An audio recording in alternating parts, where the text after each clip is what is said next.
Phone വന്നിട്ടുണ്ട്. Doctor ഇല്ല എന്ന് നമ്മൾ പറയാം അല്ലേ? വേണ്ട. ഓ, ഇടിക്കുളെ തന്റെ ഉദ്ദേശം ആദ്യം ഡോക്ടർ നന്ദകുമാറിനെ അറസ്റ്റ് ചെയ്യണമെന്ന് പറഞ്ഞു. അറസ്റ്റ് ചെയ്ത് കൊണ്ടുവന്നപ്പോ താൻ തന്നെയാണ് ജാമ്യത്തിൽ ഇറക്കി. എനിക്കൊന്നും മനസ്സിലാവുന്നില്ല. തനിക്ക് മാത്രമല്ല, ഇടിക്കുളയെ അങ്ങനെ പെട്ടെന്ന് ആർക്കും മനസ്സിലാക്കാൻ കഴിയില്ല. ജേക്കബേ, ഒരിക്കലും മറക്കാനാവാത്തൊരു കടപ്പാട് ഡോക്ടർ നന്ദകുമാർ എന്നോടുണ്ടാകണം. ഒപ്പം ചേട്ടനും അനിയനും തമ്മിലുള്ള ബന്ധത്തിന് ഒരു വിള്ളലും ഉണ്ടാകണം. രണ്ടും നടന്നില്ലേ? ഇപ്പൊ മനസ്സിലായല്ലോ എന്റെ ഉദ്ദേശം.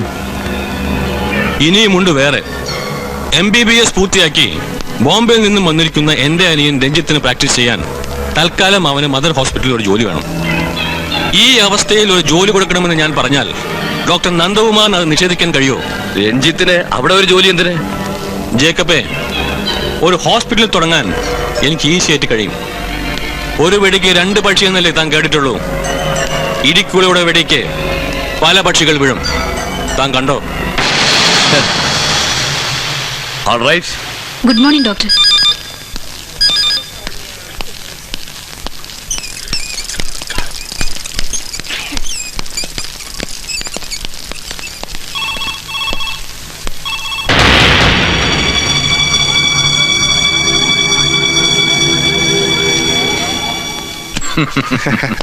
അനന്ത, ഇത് doctor Ranjith Abraham, my brother doctor Anandan. Hello. Ranjith Idicula അബ്രഹാമിന്റെ അനിയനാ.